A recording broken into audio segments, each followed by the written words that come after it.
Agora, Mauro, já vou passar também pro Bruno e pro Piperno. Eu só acho que o Flamengo criou muito mais no primeiro tempo. De intensidade, de pressionar, vamos buscar o resultado. O susto maior não é só a chance de gol do Corinthians. Agora, você não acha que o Flamengo diminui a intensidade no segundo tempo? Não dá pra jogar naquela intensidade o tempo todo, né? Ainda mais no calor. Nenhum time joga naquela intensidade o tempo todo. E o Flamengo jogou com 10 no segundo tempo, né? O Gabigol não existe. Olha só. O Gabigol ontem não existia dentro do campo. Eram 10 em campo, gente. Eu até falei, você jogou com 10? O Gabriel não existiu. Ali foi um erro do Tite. Ele tá vendo os treinos. Se o Gabigol tá nessa condição, joga o Carlinhos, gente. Machucou o peso, nem relaciona. Ontem ele constou o Matheus Gonçalves do banco. O Gabriel, no dia a dia de treinamento, o que ele apresenta? Se no jogo foi aquilo, no treino deve ser algo parecido. Gabriel, não vou te relacionar, porque você está completamente sem ritmo. Ah, mas eu tenho que dar ritmo para ele? Não, o jogo não está decidido. Entra quando tiver 2-0, 3-0. Senão não entra. Assustador. Assim, não consegue fazer uma jogada, participar de uma jogada. Nada acontece. E o Flamengo tirando o Pedro é uma referência na área, né? Preocupa a zaga adversária o tempo todo, pô. Né? O tempo todo. O pessoal fala que o Pedro não joga e tudo. Pelo amor de Deus. O Pedro gera jogo muitas vezes. Muitas vezes. O zagueiro está ali e está atento o tempo todo. Com o Gabriel, o cara nem se preocupa. Depois de 10 minutos, fala, pô, esse aqui é o ex-Gabigol. Não mete medo nenhum. É sério. Pode fazer um gol ontem, alguma jogada desse. Ele tinha que ficar sozinho com o goleiro, cara a cara.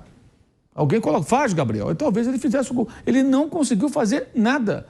Muito preocupante, inclusive, essa situação com relação a ele.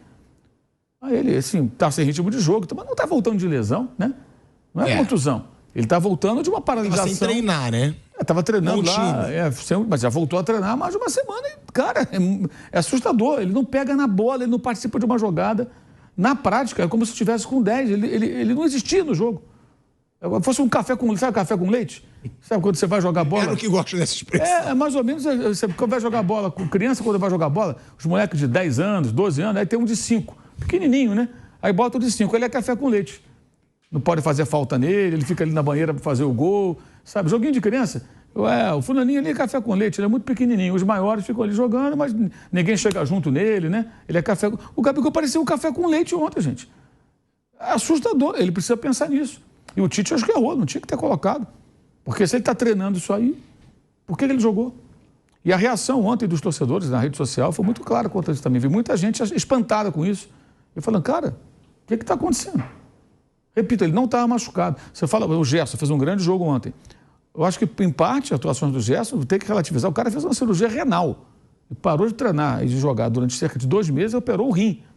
E foi um negócio meio delicado. Então é normal que o cara tenha um tempo até ele reativar. O Gabriel não se machucou. Ele ficou fora por causa da bobagem que ele fez lá, que arrumou essa suspensão maluca aí, que não faz o menor sentido o que ele arrumou, né? Agora está com efeito suspensivo. Agora, para tirar o menino lá, o Matheus Gonçalves do banco, botar o Gabriel, não entendo. Tem lá o Carlinhos, cara.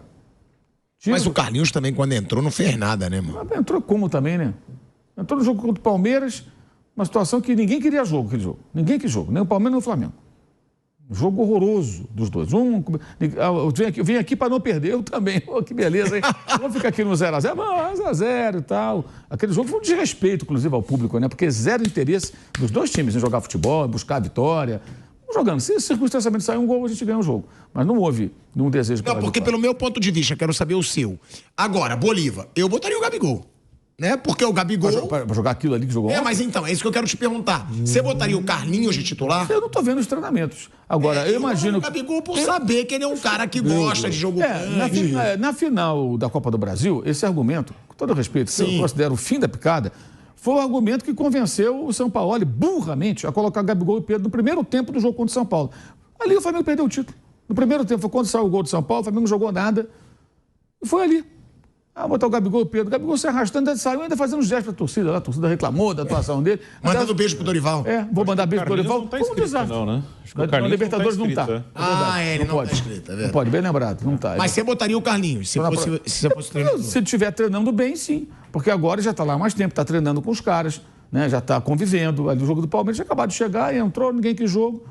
É óbvio que tem uma diferença brutal dos dois, mas esse Gabriel que tá jogando, é para pensar bem. Se o Bruno Henrique tiver em condições, talvez você jogar o Bruno Henrique. Eu acho que a questão do Bruno Henrique não parece ser tão séria. Se não for, melhor jogar o Bruno Henrique de centroavante, gente. Jogar sem centroavante, buscar outra formação.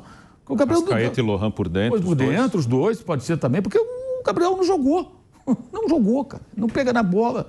É um negócio constrangedor. Eu não sei se ele tem essa autocrítica, né? Mas alguém precisa falar para ele. Fala, cara, o que está acontecendo? O negócio assustador ontem, assim, parecia, sei lá, o que parecia. Mas você acha que ele ainda pode render E contra esse Corinthians, hein? Estamos falando do Gabriel jogando contra esse Corinthians. E tendo tempo para jogar. Porque o segundo tempo inteiro ele estava 1-0. Ele entra em vantagem contra um time fraco, aí tira muda o sistema de jogo ali no segundo tempo, o Corinthians, e sai mais para o jogo, tinha mais espaço ainda do segundo tempo, não consegue dar uma sequência, uma jogada. Uma sequência. Teve uma bola que foi pela direita, ele reclamou que o Gerson não cruzou. Ele ficou atrás do zagueiro. Falei, cara, você antecipa para o cara poder dar o passe, dá a opção. Por exemplo, aquele passe espetacular do Kroos para o Vinícius Júnior, no gol lá do jogo até a ponta. Do Bayern, o Kroos dá o passe é magistral. Mas por quê? Porque o outro se projeta, porra. Ele quando vê, os caras se conhecem. O Gabriel fica atrás do zagueiro, aí o Gerson chega no fundo, ao invés dele tentar se antecipar, fazer o movimento, tipo, dá em mim que eu vou fazer o gol. Ele fica atrás. O Gerson tentou o chute, ele tentava cruzar, a zaga ia rebater. Para você cruzar aquela bola, você tem que contar que o zagueiro vai furar. Você não conta que o zagueiro vai furar, você tenta fazer a jogada limpa. Até acho que o Cebolinha estava mais bem posicionado para receber a bola um pouco atrás. O Gerson tentou o chute. Eu nem critico porque muita gente reclama, eu também, que o time do Flamengo muitas vezes não finaliza, né? Fica procurando o melhor momento. Ontem finalizou. Então tentou pelo menos, tudo bem. O primeiro tempo o Cebolinha chutou bem, também de fora da área. O menino lá, o Carlos Miguel, fez boas defesas. E o Lohan deu um passe para gol. Até eu me equivoquei ontem lá, eu fiz um vídeo falando que eu entendi que o Gerson tinha roubado, depois olhando melhor, de fato, quem rouba a bola é o Lohan. Ele rouba a bola, faz o gol e ele dá o passe no primeiro gol. O garoto é muito bom, mas foi muito sacrificado quando foi escalado na ponta. Ontem ele jogando do meio, caindo para a direita, o Gerson... Ontem teve aproximação. Ora, você é até um pouco polêmico agora. Já que esse moleque tá jogando bem, eu acho que até o Arrascaeta não tem que barrar ele, não. Pelo que a gente vê do Arrascaeta hoje. Se o moleque tá jogando bem... eu tô dando um exemplo assim. Mas aí você joga uma responsabilidade muito grande em cima dele. Eu acho que tem que ter um certo cuidado. Tem só 17 anos. Mas não dá pra ele jogar com o Arrascaeta? Tá. Né? Em vez de tirar. Agora. Porque eu não sei se eu tiraria o Lohan. Agora que o moleque tá pegando confiança. Eu acho o seguinte, na linha do que o Bruno falou, se porventura o Pedro não puder jogar, a gente não sabe ainda qual é a gravidade da lesão, essa pode ser uma opção. Você jogar sem centroavante, ter mais gente no meio. O Flamengo tem que ter aproximação. Os caras têm que trocar passes. Jogar com 2 pontas abertos e o meio-campo com ligação direta não vai funcionar. Pode funcionar circunstancialmente, no Campeonato Carioca e alguns jogos específicos. Mas o Tite insistiu demais nessa formação. Eu continuo achando que o grande problema do Tite... O Tite tem um monte de auxiliar, né? É filho, amigo, não sei o quê, a turma toda. O César Sampaio foi trabalhar com ele na seleção, também se acoplou à equipe, né? Não foi? Ele foi trabalhar para a segunda Copa do Tite. Até ele, pelo que eu entendi na época, foi meio colocado ali pela CBF, pelo Juninho. Que não era um cara da turma do Tite. Eles se conheceram, o Tite e o Sampaio se conheceram no curso de técnicos da CBF. Então, aí eles se aproximaram, o Silvinho saiu. Aí vem o César Sampaio. Eu acho que o Tite tem que ter alguém do lado dele, deveria ter, para a carreira dele, onde foi trabalhar. Era na seleção, no Flamengo, e onde mais ele trabalhar. Alguém, vou usar assim, uma expressão meio do Zé Trajano, meio loucão, assim, sabe? Que pense diferente, sabe? Um cara que chega ali, que quebre um pouco aquela, sabe? Aquelas regrinhas ali, não, vamos jogar assim e tal, os externos, sabe? Pô, vamos arriscar, vamos jogar de outra maneira, muda o sistema. Acho que todos parecem pensar futebol de uma forma muito parecida. E ele mudou por conta da pressão, claramente. Muitas críticas, muita pressão, não está funcionando. Chegou uma hora que, meio que de fora para dentro, ontem ele alterou, deu certo, funcionou. Tem que tirar isso como uma lição. Já errou muito na Copa do Mundo por isso, acho eu. Insistiu demais em receitas que não estavam funcionando. E o que é pior, essa mania ele não perdeu. Ele sacrifica jogadores talentosos em prol do seu sistema, daquilo que ele escolheu. Trocando de posição. Exatamente. Se ele fosse, sei lá, um chefe de cozinha, ele ia usar o tempero errado, achando que esse tempero tem que estar nessa comida, mas esse tempero não combina com essa comida. Mas aqui na minha receita vai ter que dar certo. Não, não vai dar certo, vai ficar ruim. Então ele sacrifica. É o Bruno Henrique agarrado na ponta esquerda, é o Lohan jogando na posição que não é mais adequada, é adiantar o De La Cruz, onde ele não rende tanto. O De La Cruz tem que ver o jogo de frente, cara. Ele deu um passe ontem no segundo tempo, inclusive lá de trás. Cara, esse cara tem que sair com a bola. E ontem ele e o Wallace se entenderam muito bem. O De La Cruz tem que estar entre o volante e os meias ali, transitando numa área grande do campo. Grande do campo. E mais perto da... a bola chegar na frente. E mais perto da área, ele não é tão decisivo, é mais fácil de ser marcado. Você pega o mapa de calor dele ontem, nossa, ele está o campo inteiro. Campo inteiro. É um borrão amarelo assim no campo inteiro. Mais pela direita, até mais no campo inteiro. O jogo foi muito pela direita ontem, exceto o Cebolinha, né? E o Ayrton ali, que são específicos daquele lado. Acho que o Tite precisa mudar um pouco isso. Agora, eu não vou duvidar nada que ele chegue na quarta-feira e volte tudo que era antes. Não vou ficar surpreso.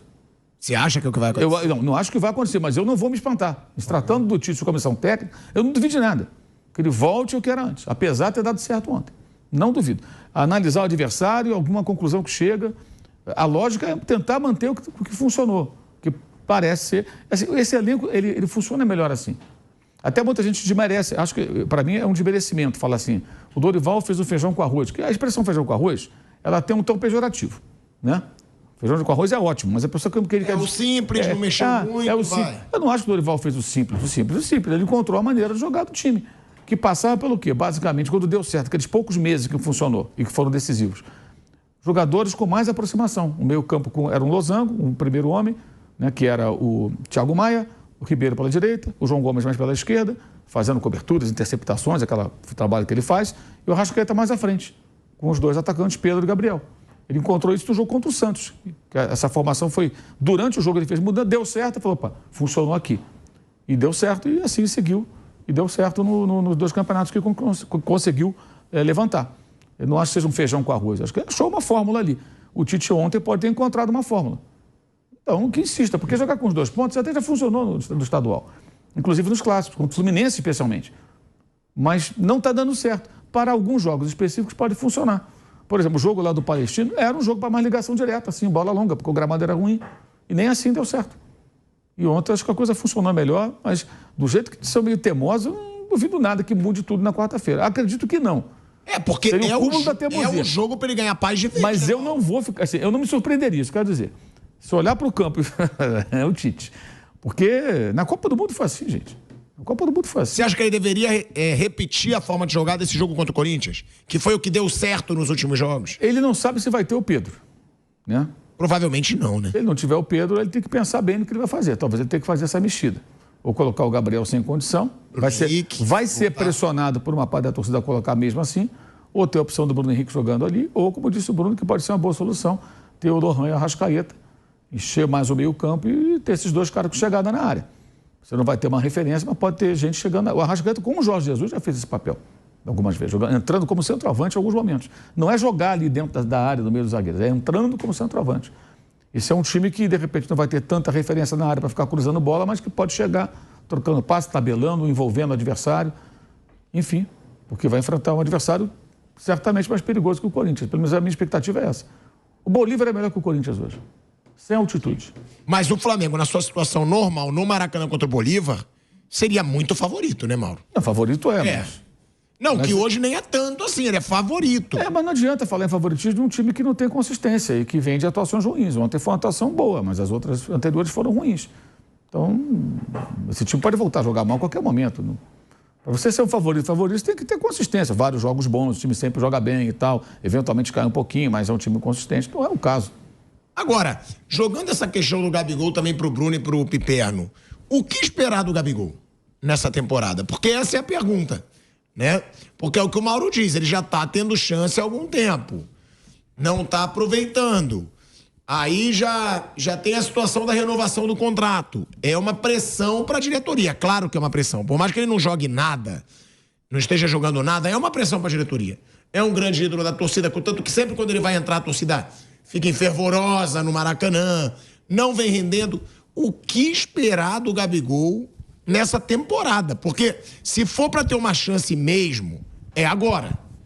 Porque parece que a lesão do Pedro, sendo muscular, não vai curar a tempo de enfrentar o Bolívar. É um jogo pela Libertadores, precisando ganhar no Maracanã lotado. Não tem coisa melhor para esse Gabigol. Mas será que o Gabigol tá pronto? Como disse o Mauro, se for para ele jogar o que ele tá jogando, o Mauro chegou a falar que colocaria até o Carlinhos. Até o Carlinhos. A situação do Lohan com a Arrascaeta, eu acho tranquilo. Agora, Carlinhos eu não colocaria. Também não. Para Libertadores eu não colocaria. É um jogador, querendo ou não, com todo o respeito ainda, de Nova Iguaçu. No Flamengo ele ainda não fez nada.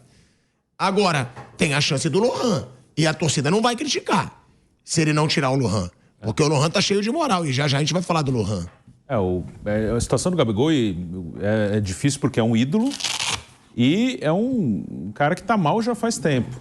E eu já falei aqui, eu não sou flamenguista, mas eu gosto muito do Gabigol. É um cara que eu gosto, assim, como do jeito, do poder de decisão, um cara que faz muito gol.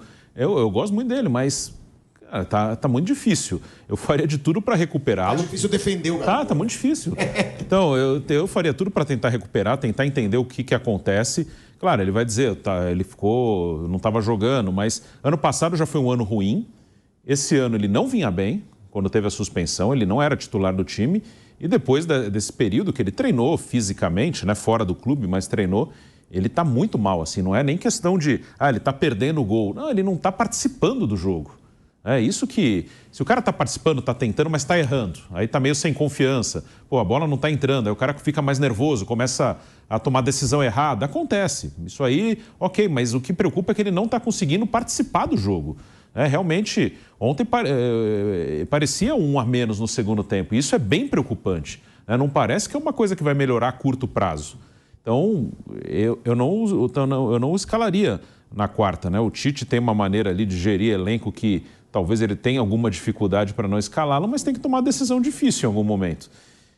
Faz parte da vida do treinador e o Tite já teve que tomar várias decisões difíceis. No Corinthians, uma vez, ele barrou o Chicão, que era capitão do time, numa reta final de Brasileiro.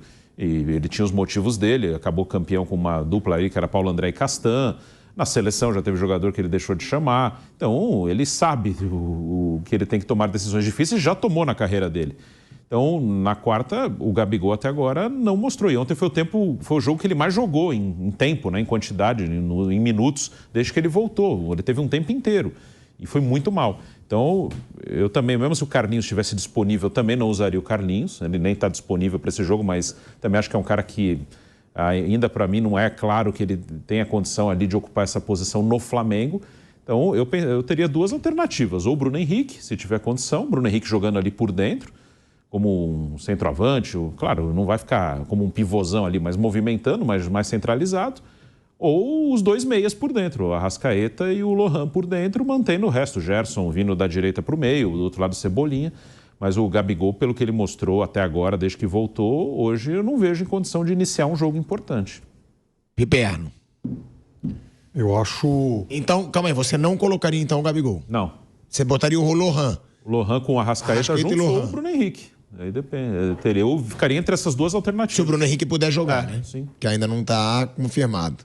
Piperno. Eu acho que a grande questão é a gente tentar... E outra, tá, Piperno, para você responder também. O que esperar do Gabigol para essa temporada? Porque se a gente está falando que o Pedro vai sair e a grande maioria da mesa está defendendo que o Gabigol não entre, seria o automático. Saiu o Pedro, entra o Gabigol. Ou seja, nem como reserva imediato do Pedro, o Gabigol está sendo tratado pelo Mauro e pelo Bruno. Por mim, talvez também não. E olha que eu sou um baita defensor do Gabigol, tá? Foi o que eu falei pro Bruno, tá difícil defender o Gabigol. Eu gosto muito dele. Porque no geral da carreira eu gosto muito. Tem que tentar devolver a confiança pro Gabigol. O Gabigol confiante pode ajudar muito o Flamengo. Eu sempre falei isso aqui, eu não vou dar pra trás do que eu falei. Agora, tá difícil defender. E aí a pergunta é, dá pra defender ainda? Dá pra esperar alguma coisa dele ainda nessa temporada? Ou pelo jeito o Gabigol e Flamengo tá chegando a um fim aí, né, dessa relação de amor, de... Então, alguém é capaz hoje de cravar, de saber o que o Gabigol pensa sobre o futuro da carreira dele? A única certeza que a gente tem é que ele quer um novo contrato e por sinal, com aumento. Uma vez, não faz muito tempo, o Bruno, e mais ou menos, enfim, naquele mesmo período, o Mauro trouxeram 2 dados estatísticos aí sobre a carreira do Gabigol. Com o Bruno a gente conversava sobre uma geração de jogadores brasileiros que se desinteressaram muito cedo do futebol. Eles estavam com a vida feita, opção de vida, problema de cada um. Eles tinham todo o direito de fazer o que fizeram. O Ronaldo, que vai jogar uma Copa do Mundo com mais de 100 quilos. O Ronaldinho Gaúcho, que depois da semifinal da Champions de 2006, assim, caiu radicalmente, mas também por desinteresse, problema dele. Teve lá, de vez em quando, um brilhareco, outro no Milan, depois no Atlético Mineiro, porque ele era um cara de momentos geniais, então ele era capaz de excepcionalmente proporcionar isso, mas é evidente que o nível médio de atuações dele nunca mais foi o mesmo. E a gente estava falando de um Ronaldinho com 26 anos, o Ronaldão com 29 anos, o Adriano, isso aconteceu muito cedo. Então, todos eles jogadores com muito mais talento e uma carreira muito mais consolidada que é do Gabriel. O Gabriel, a gente não sabe se ele ainda tem tesão em continuar jogando bola em alto nível e se submeter a tudo que o futebol de alto nível pede hoje. Entrega, dedicação, treinar bem, movimento, né? Enfim, aquela suar a camisa, assim, literalmente suar a camisa. A gente não sabe se essa ainda é a prioridade dele. Então, e aí o Mauro me corrige, mas eu acho que ele não fazia um gol com bola rolando desde agosto do ano passado, e em setembro ele fez um de pênalti e aí voltou a quebrar essa seca agora no Campeonato Carioca, fazendo poucos gols também. Mas eram coisa de 6, 7 meses aí sem fazer gol. Mas você espera alguma coisa dele para essa temporada então, ou já tá... Por isso que eu disse que quem tem que dar essa resposta é ele. Eu não sei o que imaginar. Eu não sei se ele vai recuperar, sabe, esse prazer, esse tesão de jogar bola, porque para mim, claramente hoje, jogar futebol deixou de ser a prioridade dele. Não, e então, para quem vive a bola, né? E eu vivi muito esse meio, principalmente ali nos bastidores, e perguntando pro Mauro, pode ser até que ele não queira jogar. Porque o Gabigol, claro que ele não está satisfeito com o banco. Claro que ele sabe que o Tite não vai botar ele de titular. Ele sabe. Poderia também ser o fato, claro que a gente não pode julgar o cara, mas a gente pode supor, tipo assim, eu tenho propostas. Eu não vou jogar bem, porque aí o clube vai querer me liberar, porque não é normal o cara não jogar nada desse jeito. Mas você acha que alguém vai fazer uma grande proposta para ele jogando essa bola? Eu acho, pior que eu acho. Puta, isso é bem louco, hein? Pior que eu acho, tá? Do futebol brasileiro. Ó, o Cruzeiro, que já teve a notícia lá em Minas Gerais. Eu acho que faria. O Cruzeiro vai pagar ele o salário que o Flamengo paga com aumento. O Cruzeiro. Com aumento não, mas o que ele ganha hoje talvez sim. Qual a vantagem que ele tem, então? Calar a boca, você sabe. Calar a boca, assim, jogando vou nada. mostrar pro Tite que eu jogo. Mostrar como? Não consegue andar, não consegue chutar uma bola. Mas é isso que eu tô dizendo, você acha que pode ser proposital? Não vou só tanta camisa, porque aí não vou... Olha, se eu concordasse com essa tese, eu estaria chamando o Gabigol de burro. Acho que burro ele não é. Porque jogar mal para conseguir... Vou trabalhar mal para conseguir um aumento. Vou trabalhar mal para arrumar um emprego melhor. Isso não existe, gente. Só se esse contratador, esse novo patrão, for um completo lunático. Não existe isso. Então, realmente, o físico dele já não é o mesmo, é isso? Com 27 anos. Não sei se é o físico, a parte técnica que acontece, motivação. Porque, cara, é impressionante. Não, a questão que ele tem que resolver. Eu acho que ele gosta muito mais da idolatria do que do profissionalismo que o futebol cobra hoje. Essa é a minha dúvida. Até no Flamengo, mesmo se o Tite não for um grande fã dele, se ele entra, mete gol de novo, mete gol, não tem quem tire do time. Sim. Então, sim, ele pode achar, o Tite prefere o Pedro. Ok, também tudo indica que o Tite prefere o Pedro. Até na Copa ele levou o Pedro, não levou o Gabigol. Assim, hoje, mas se ele quem não preferiria? Gol, né? Então. Quem não preferiria hoje? Só o Gabizete. Sim. Mas se o Gabigol entra, joga quarta, 2 gols do Gabigol, joga domingo, gol do Gabigol, ninguém vai tirar o cara do time, né? Não tem como. Mesmo que o Tite prefira o outro, falar, pô, o cara entrou, tá metendo gol, como é que eu vou tirar esse cara do time? O que o Pipiano lembrou aí também, ele vem assim mal, já um ano e meio quase, estamos já em maio. Desde o início do ano passado. Ele não faz gol, ele faz um gol ou outro. Gol de pênalti, perdeu pênaltis que ele não perdia ano passado também, começou a perder pênalti. Já perdeu esse ano contra o Vasco. O Flamengo empata um jogo com o Vasco, ele perde um pênalti no final. De novo perdeu. Perdeu contra o Cruzeiro, perdeu contra o Vasco, perdeu contra o Volta Redonda. O que está acontecendo? Já não é de hoje. Agora, eu não sei se ele tem essa autocrítica para perceber que a coisa está bem. Agora, alguém tem que falar para ele, né? Acho que também entra a comissão técnica, até a diretoria, conversar com ele. Sentaram para conversar com a gente dele sobre a renovação de contrato em má fase. Aí não renovaram quando travou no presidente do clube, que deu uma entrevista para o Globo Esporte depois e afirmou categoricamente que ele não autorizou, né? O Landim disse que não autorizou. A informação que eu tinha também era essa, que o departamento de futebol alinhavou um acordo, mas que não tinha, esse acordo não tinha, o Landim, digamos... Não tinha o aval do Landim. Pode negociar, não assim, pode pagar isso aqui. Foi o que me falaram na época, não o Landim, uma outra fonte. E ele deu uma declaração que coincide com isso para o pessoal do Globo Esporte, nessa matéria que eles publicaram, entrevista em pílulas, né, em vários dias. Ele fala que travou nele, ou seja, acho que foi um momento de lucidez do presidente do clube, né? Porque essa renovação era uma coisa absurda. Eram mais 4 anos de contrato, além desse ano que estamos totalizando 5, com aumento, com luvas, e como as luvas eram uma espécie de recompra do jogador, como o Bruno Henrique, aliás, seu representante chegou a tentar e não conseguiu dessa maneira.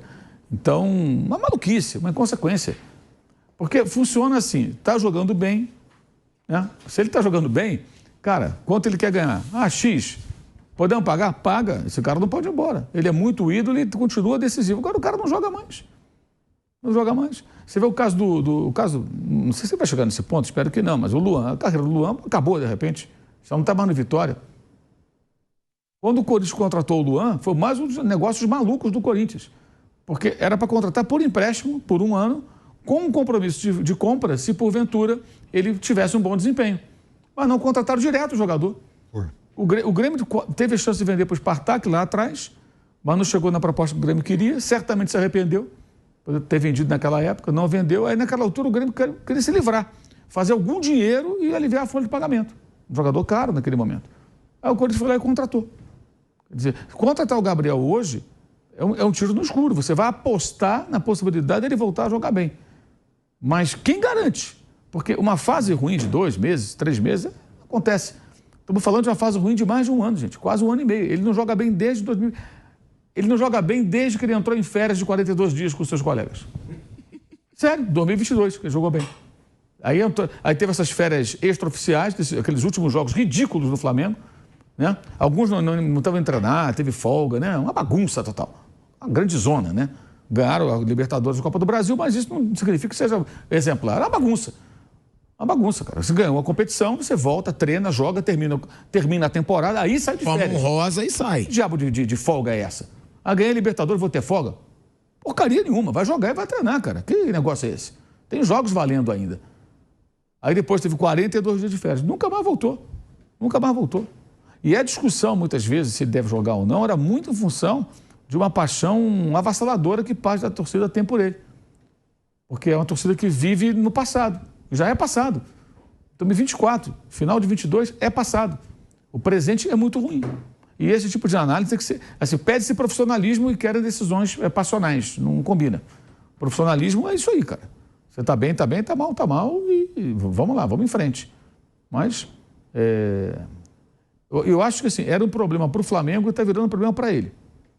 Porque hoje, se tivesse que renovar o contrato hoje, acho que mais pessoas concordariam com uma não renovação do que há algum tempo. O cara Verdade, há pouco tempo atrás eu mesmo falava, gente, é difícil você dizer não para uma renovação. Não vou dizer que é fácil. Difícil defender. Está ficando menos complicado para os dirigentes. Chegar, até tipo o Everton Ribeiro, fazer uma proposta. Por exemplo, Gabriel, você está mal e tudo, você tem uma história do clube, eu tenho uma proposta de 1 ano para você. Mesmo salário. Não vou reduzir, mas não vou aumentar. Eu vou manter aqui os seus ganhos. Por exemplo, tá dando exemplo, 1 ano de contrato.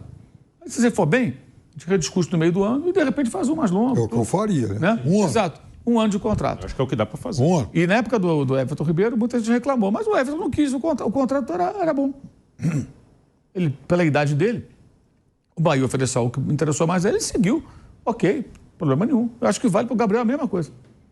Aliás, ontem só tinha um remanescente em campo de 2019, né? O Gerson. Mais ninguém. Arrascaeta não, Bruno Henrique não. Estava no Gabigol, banco, não. machucado, o Gabigol entrou só no segundo, do time que iniciou a partida.